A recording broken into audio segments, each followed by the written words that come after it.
গভীর প্রেমে আসক্ত করে ছেড়ে যাওয়ার ব্যাপারটা ভয়ঙ্কর। কারো প্রতি আসক্তি ব্যাপারটা এমনি এমনি আসে না। সম্পর্কে যখন এক পক্ষ গভীর হয়, অপর পক্ষের অবহেলা তত বেড়ে যায়। দিনরাত এক করে সময় দেওয়া মানুষটাই যখন ব্যস্ততার অজুহাত খুঁজতে থাকে, তখন বুঝে নিতে হবে সম্পর্কের প্রতি তার অনীহাবোধ চলে এসেছে।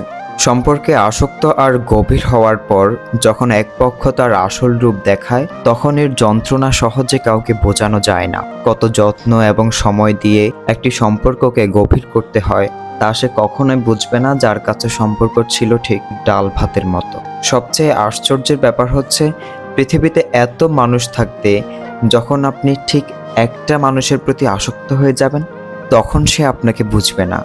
আপনার অসহায়ত্ব, নীরব কান্না তার হৃদয় স্পর্শ করতে পারবে না। যারা কেবল নিজে ভালো থাকতে, অতীত ভুলতে, অবসরের বিনোদন নিতে সম্পর্কে জড়ায়, তারা কখনোই সম্পর্কে সিরিয়াস থাকে না। তারা সম্পর্কে থাকে ভাসমান, যখন তখন চাইলেই নিজেকে সরিয়ে নিতে পারে সম্পর্ক থেকে।